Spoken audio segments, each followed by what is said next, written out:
नेपालको आफ्नै पेट्रोल र ग्यासको सपना अब वास्तविकतामा बदलिन लागेको छ। दैलेखको जलजले क्षेत्रमा भएको खोजले देशभर चर्चा पाएको छ।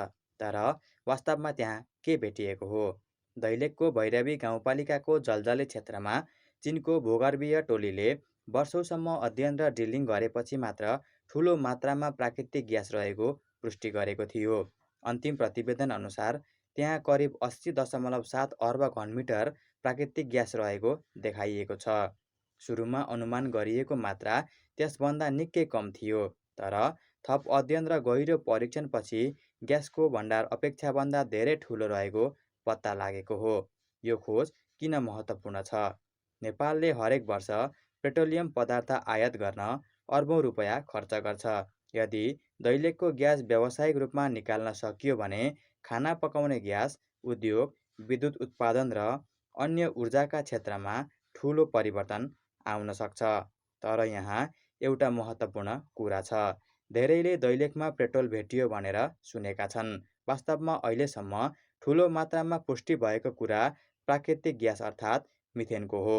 कच्चा तेल कति छ र निकाल्न सकिन्छ कि सकिँदैन भन्ने कुरा अझै पनि पूर्ण रूपमा प्रष्ट भएको छैन। अहिलेसम्म 4 किलोमिटरभन्दा बढी गहिराइसम्म ड्रिलिङ सम्पन्न भइसकेको छ, तर ग्यास निकालेर बजारमा बेच्न सकिने अवस्था छ कि छैन भन्ने निर्धारण गर्न वेल टेस्टिङ अर्थात् उत्पादन परीक्षण गर्न बाँकी छ। त्यही परीक्षणले ग्यासको वास्तविक उत्पादन क्षमता बनाउनेछ। अर्कोतर्फ 2026 को पछिल्लो रिपोर्ट अनुसार दोस्रो चरणको काम अपेक्षित गतिमा अघि बढ्न सकेको छैन। स्थानीय तह र सरकारवालाहरूले सरकारलाई परियोजना छिटो अगाडि बढाउन दबाब दिइरहेका छन्। अब सबैभन्दा ठूलो प्रश्न, के दैलेखको ग्यासले नेपाललाई ऊर्जा क्षेत्रमा आत्मनिर्भर बनाउन सक्छ?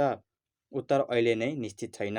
ग्यासको भण्डार पुष्टि भइसकेको छ, तर व्यावसायिक उत्पादन सम्भव छ कि छैन भन्ने कुरा आगामी परीक्षणले मात्र बताउनेछ।